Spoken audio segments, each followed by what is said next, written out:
जानने और समझने में क्या भेद है, क्या फर्क है?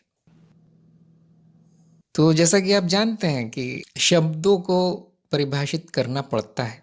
अगर आपको पहले से परिभाषित शब्द मिल गए तो आप भेद आराम से बता पाएंगे। अगर आप भेद नहीं बता पा रहे, इसका अर्थ है कि वो शब्दों की परिभाषा नहीं है।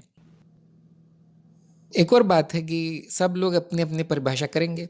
अलग अलग भाषाओं में अलग अलग जगह अपनी अपनी परिभाषा आपको मिलेगी, तो आप भी अपनी कर लीजिए, कोई बुराई नहीं है। जान शब्द ज्ञान का भ्रष्ट रूप है। हिंदी में वो ज्ञान, जो संस्कृत का ज्ञान है, वो हिंदी में जान हो गया। ज्ञान की परिभाषा आप जानते होंगे, अभी इस समय ये परिभाषा कर सकते हैं। अब समझ का क्या अर्थ है? उसकी समझ की समझ सब में अलग अलग होगी। कोई कहेगा बौद्धिक रूप से जानना समझ है, कोई कहेगा अप्रोक्ष अनुभव हो जाना समझ है, कोई कुछ और कहेगा जिसमें बुद्धि ज़्यादा है उसमें ज़्यादा समझ है, ऐसा बोलेंगे लोग। तो जो संदर्भ है उसके अनुसार अर्थ निकाल लिया जाता है। तो आप अपना अर्थ निकाल लीजिए, फिर इतना महत्वपूर्ण नहीं है। तो मेरी समझ से, समझ का अर्थ है बौद्धिक रूप से अर्थ जानना। जैसे कोई रोगी है, डॉक्टर के पास जाता है, डॉक्टर कहता है ये मत खाना, वो खाना, ये दवाई लेना, समझ गए ना? रोगी कहता है हाँ जी समझ गया मैं। लेकिन क्या उसने वो अनुभव लिया? क्या वो ठीक हो गया? क्या वो स्वस्थ हो गया? नहीं, केवल शब्दों का अर्थ समझा है बौद्धिक रूप से उसने। वो अभी तक वो अनुभव से गुजरा नहीं है जिसके बारे में उसने समझा है। से एक और उदाहरण देता हूँ। आप बच्चों को कहते हैं ये लो पैसे, इस दुकान में जाना है, ये चीज़ लेना है, इतने की मिली तो लेना, नहीं तो मत लेना।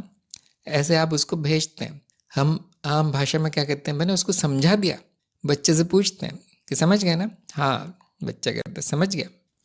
लेकिन क्या वो दुकान गया? क्या वो उस अनुभव से गुजरा? क्या उसने कुछ जाना? अब हम कहेंगे नहीं, अभी केवल समझा है। जब वो जाएगा, वो अनुभव होगा, तब वो बच्चा कह सकता है मैं जान गया कि कौन सी वस्तु कहाँ मिलती है, कितने में मिलती है। तो उसमें से कौन सी चीज़ ज़रूरी है आपके लिए?